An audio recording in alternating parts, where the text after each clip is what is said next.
Good morning. This is a continuation of the History of Music in Film series that we've been working on this week. Today we are talking about incidental music, specifically music that sets the scene. So what is incidental music? Incidental music is music that is played in the background of a movie, play, or television program and helps to create a particular feeling or mood. The term incidental music is used typically in theater and plays, but really film music developed out of incidental music. So I'm using it to talk about soundtrack, background type music. So incidental music is always non-diegetic, which means that the characters on the stage or in the movie are not hearing the music. You as the audience are the only people hearing the music. There are two types of incidental music, music that adds atmosphere to the action. It may take the form of something as simple as a low, ominous tone, suggesting an impending or startling event, or to enhance the depiction of a story advancing sequence. So I think horror movies have really gotten this correct, because my husband loves horror movies, and every time we go, I'll be sitting there and I'll just be like, oh my gosh, something scary is going to happen just from the music that I hear. So that's an example of how they're using music to add to the atmosphere. The other type of incidental music is music that enhances the depiction of a story or advances a sequence. So music that is going to help the audience understand what's going on in the film. This is called leitmotif. It's a brief musical phrase or idea that is connected dramatically to some person, event, or idea in the drama. So when the leitmotif is heard, it causes the audience to recognize the person, event, or idea. So an example of leitmotif is the theme from Jaws, which is by John Williams, and we will listen to later in this video. But this theme plays when the shark is near, and every time the audience hears that theme, they know that the shark is nearby. All right, so let's talk about how music sets the scene. Scientifically speaking, sound is just waves of pressure transmitted through air or water or solid materials, and music is just those same vibrations, only arranged in very specific patterns. Now, barking dogs, jackhammers, and symphony orchestras are all really just vibrations, but I've never been overcome with emotion while listening to a jackhammer. So what is it about music that makes us feel so many feelings? To answer that, I want you to imagine a world without music. Don't be afraid, we'll only be here for a minute. So Steven Pinker says that compared to stuff like language and vision, music could vanish from our species and the rest of our lifestyle would be virtually unchanged. But it hasn't vanished. So what gives? There must be some evolutionary advantage to having music, right? Well, Pinker says no. Instead, he calls music auditory cheesecake. And what he means is we didn't evolve to love cheesecake specifically. Instead, our hungry ancestors learned to go nuts for anything sweet or high calorie. So cheesecake is nice, but it didn't drive our evolution. Music, he says, is more like a side effect of things like language, or sensing our surroundings, or responding to things like crying or growling. But not everyone agrees with the cheesecake idea. Music stimulates just about every region of our brain, even the reward pathways that crave things like drugs. Nobody has to teach babies to dance to a beat. They just do it. I bet nobody taught you what music sounds happy or sad. You just know. Let me show you what I mean. Some neuroscientists think that music shares the same fingerprints as human movement. I mean, think about the last time you found yourself tapping your foot to your favorite song or walking along to the beat in your headphones. That's music and movement together. So our human ancestors, they gained an evolutionary advantage over other species because they were so social. I mean, whether it's military marches or lullabies or even One Direction concerts, nothing binds people together quite like music. But how do we get to emotion from just simple vibrations? Talia Wheatley is a neuroscientist at Dartmouth College, and she recently did an amazingly cool experiment that suggests we might read emotion in music the same way we read emotion in human movement. So what she did was give people this really simple set of controls, and they would either create a little melody or an animation of a red bouncing ball. So using an emotion as a guide, half of those people created songs to match, and the other half made a little animation to match. All right, so what I'm gonna do is play you some simple little melodies, and I just want you to tell me what emotion comes to mind, all right? Exciting. Ooh, exciting. Scattered. Disjunct. Youthful. Joyful. Sad. Happy. Pensive. The results were amazing.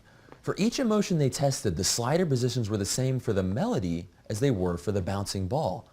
Happy bouncing balls shared the same controls as happy music. Same with sad or angry or peaceful.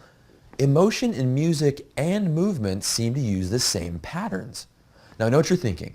This is just because of American pop cultural norms that have been reinforced in our society for centuries, right? Well, they did the same experiment in a culturally isolated village in Cambodia. They found out that the melodies and movements were almost exactly the same as the US. Here's the angry music from Dartmouth. And here's the angry music from Cambodia. Here's two peaceful animations from both groups.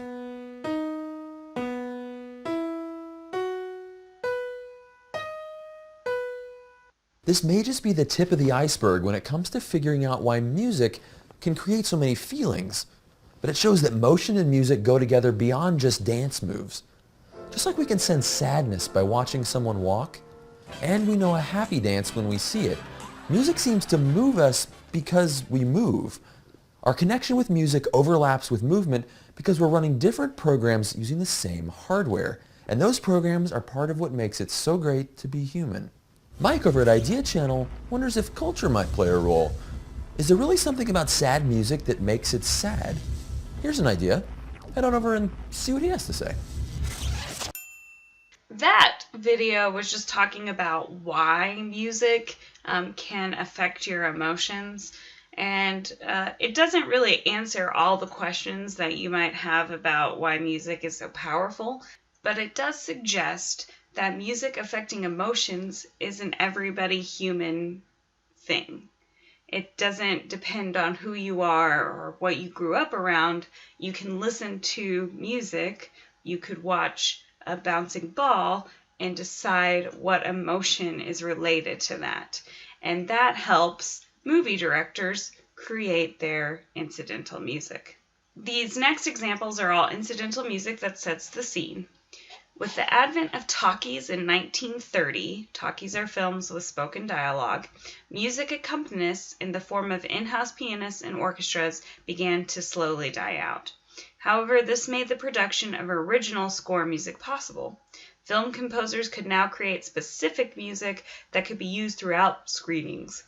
The first film to use a completely original score was written by composer Max Steiner for the classic King Kong.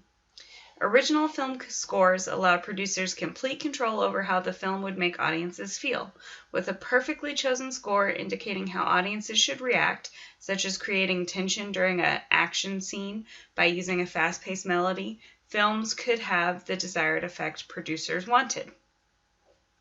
So we're going to listen to a clip from King Kong.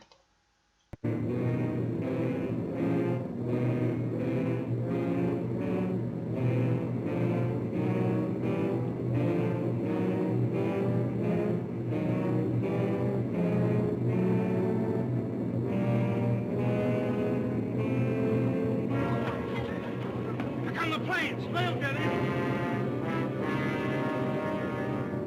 Can they shoot him and not hit Ann? Don't get on the roof. They'll be shooting.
So in this scene from King Kong, the orchestra played ascending notes from the lowest instruments to the highest instruments, and that imitates Kong's ascent up the Empire State Building. When the planes come into the scene, the brass warns us of danger with clashing chords and sharp articulations. Everything in the music is enhancing what you're seeing on this screen. You're not hearing anything that's going to tell you what's going to happen next, but it's enhancing everything that you're seeing. One of the most iconic film scores ever composed is the original soundtrack to Alfred Hitchcock's film Psycho, which was composed by Bernard Herrmann. The film's most memorable music plays during the shower scene Murder, in which the use of screeching violins makes the blood curdle. The music was extremely important in creating the horror. According to Michael Brook, a screen online curator at the British Films Institute. Talking to the BBC, he said, in a pre-release of the film without music, the shower scene did not cause much of a stir amongst the audience. However, with the later add-in of the violins, people just leapt out of their seats with horror. The Psycho shower music was also reused in films and television to become the epitome of terror. For example, in other horror films such as Wes Craven's New Nightmare and Tim Burton's dark animated story Caroline, as well as in popular TV shows The Simpsons and Friends, and in video games such as The Sims. So I tried, and you can find this scene online if you really want to see it, the actual shower scene from Psycho, but it's a little bit not appropriate for me to show to a school group. So we're just going to listen to the music.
So I'm sure you've heard at least the beginning of the shower scene music before, because it's an iconic piece of music that just screams horror.